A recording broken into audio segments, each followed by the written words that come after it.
Oh my God. Oh my God. Today I have a bad day. You know what?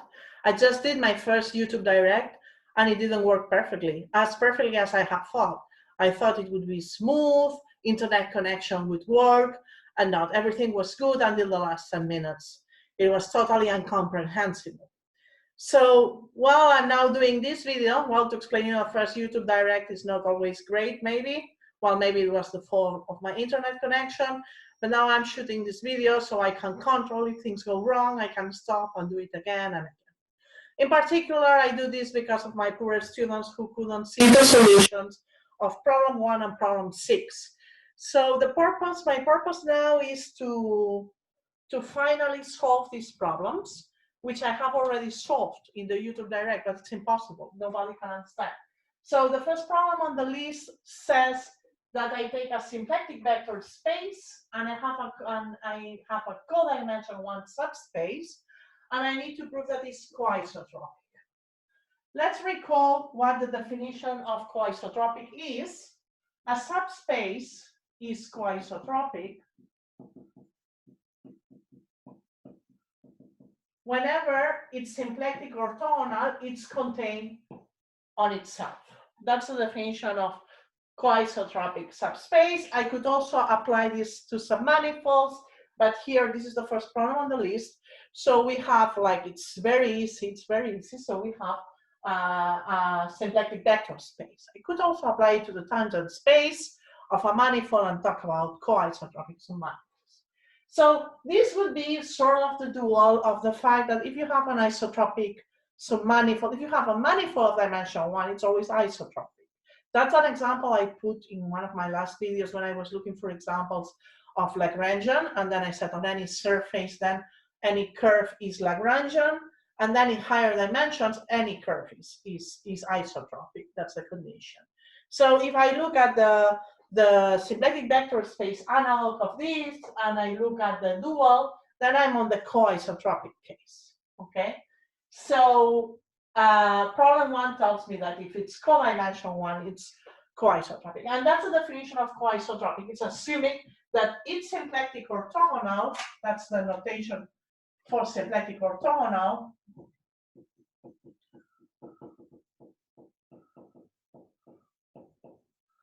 is contained on Z, okay? Okay, now what I said today is let's assume that that's not the case, okay? Let's prove this by contradiction, okay? So let's take an element on Z omega. We want to prove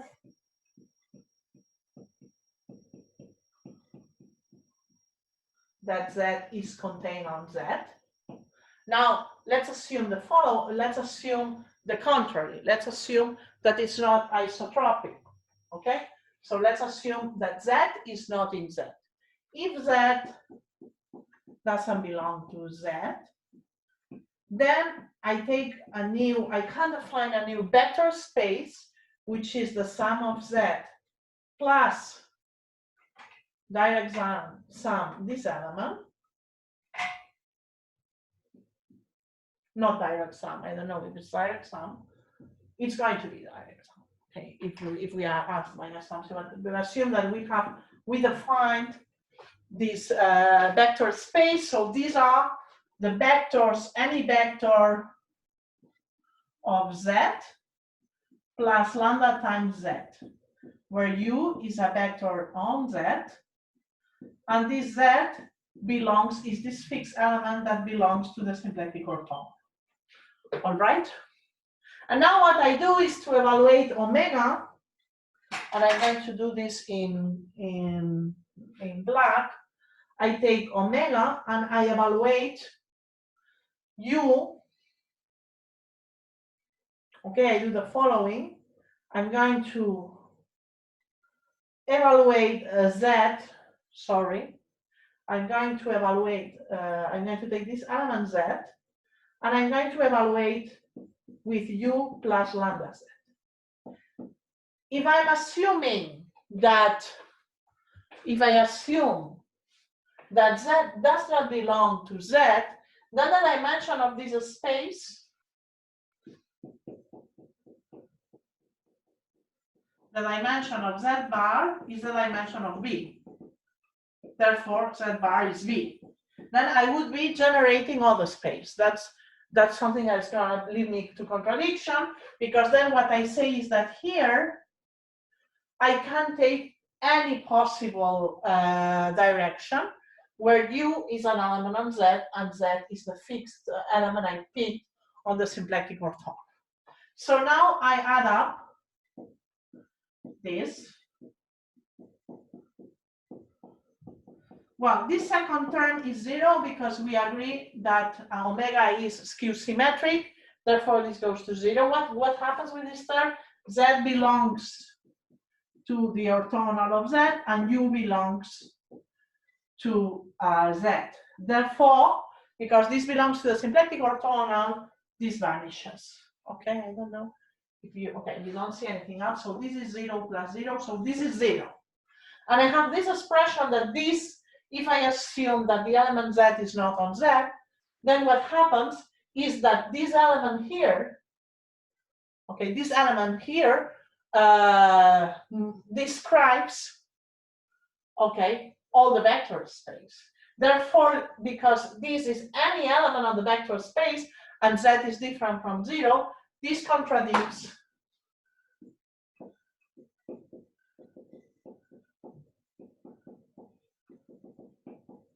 omega non-degenerate. Therefore, what happens is that this contradicts that Z, this condition that we were assuming that Z was not on omega. So this implies Z belongs to Z. Where have we used that it's codimension 1? We have used it here, because if this is codimension 1, then it would take an element which doesn't belong to the space. Of course, this is the span of all the. That's the problem 1 that was ununderstandable in my previous YouTube direct. Okay. Now I wanted to explain a little bit of contact geometry. Okay. So now this is clear. I'm going to explain a little bit of contact geometry, which is the odd dimensional analog of symplectic geometry.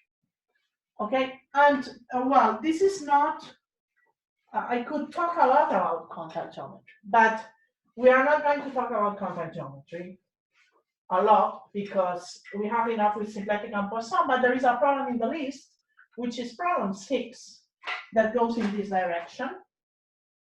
So problem 6 is a problem in the list that tells me the following, that I have a manifold which is odd dimensional, dimension 2n plus 1. Okay, and now instead of a 2 form, I'm going to consider a 1 form. Okay, I take a 1 form alpha, I consider this pair, and alpha is a 1 form that has some conditions. In the case omega symplectic, we know omega non-degenerate on the differential of omega 0. All right. Now here the condition that I require is just one condition. I require that alpha, wedge the alpha n. Well, attention, because this is what alpha is a 1 form. Therefore, the differential of alpha is a 2 form. Therefore, this is a 2n form. Therefore, this is a 2n plus 1 form.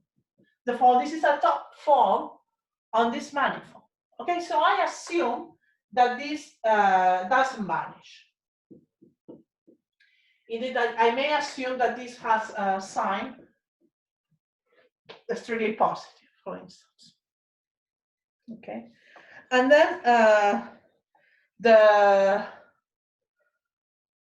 the thing that I need to, that we want to prove is that prove that the 2 form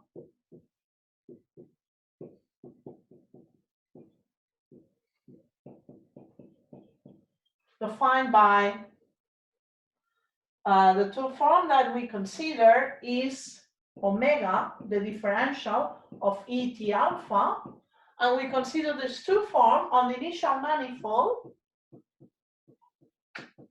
times R, and here I take T as a coordinate on R, and of course this has some other local coordinates, but T is a global coordinate on R. So I consider this non-compact manifold, which is classically called the symplectization of a contact manifold. And that is what is called the condition of this manifold to be contact. And contact manifolds are important, for instance, if you want to park your car. That could be another YouTube video. Okay, all right. So I need to check that if I have this alpha defined like this, omega defined like this, is symplectic. First, observe that this is a two form. That's important to observe. And we could also write down in more detail what this omega is. All right, observe that I could write down omega as et dt wedge alpha plus et d alpha. So omega is this two form. Now I want to check that it's closed. Well, first thing, check that it's closed. That's the easy trick because omega is defined as the differential of a one form, all right? Therefore, it's automatic that the differential of omega is going to be the differential of whatever. I don't care because this is zero. Because this is a differential operator, therefore twice the differential operator is going to be zero, all right? Okay. Second thing I need to check is that this form is non-degenerate.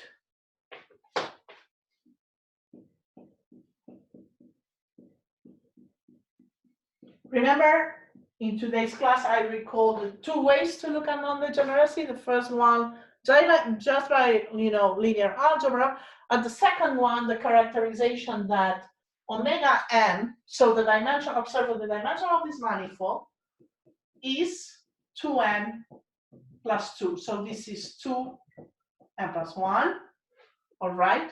So what I want, omega is a two form, okay? So how many times I have to wedge it to get a top form? I have to wedge it n plus 1.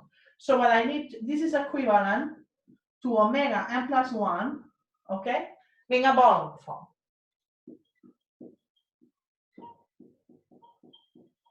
All right?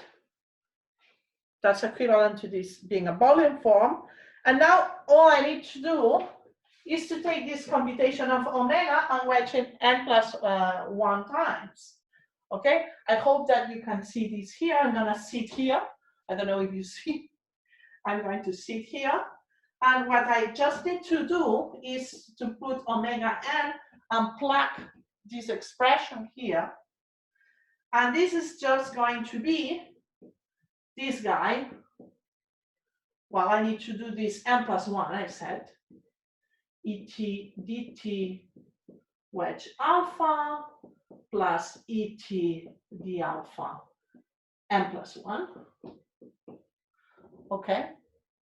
I don't know if this is, you can see this, perfect. You can see this, we are here. That is seeable. And now I just need to do this wedge. I need to reorganize things. That's a good exercise to check that at the end you get n plus 1. Okay. You get n plus 1 e to the t n plus 1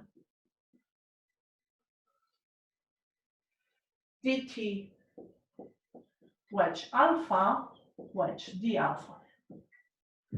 And that's the thing, right? Now I have a check. I need to check that this guy is positive. But I know that this guy is positive in the direction, let's say in the contact direction of this symplectization. But now I have an extra term. So if I take a volume form and I wedge with dt, so the statement is if I have a volume form here and I wedge with dt, I have a volume form on the product, okay? So that's positive, so that's, I don't know if this can be seen, That's a volume form.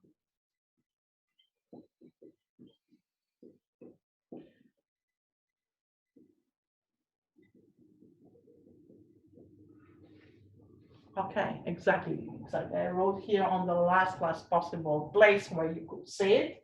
So then I have for free that whenever I have a contact structure, a contact manifold, which is this pair of manifold with one form satisfying this condition, when I take the product, I have a symplectic form. So that's the two exercises I wanted to solve, which I couldn't finish as I wanted because of this problem with the YouTube Direct. We've learned something today. Don't trust all your internet connection on Direct. That's something we learned. Okay, that's good.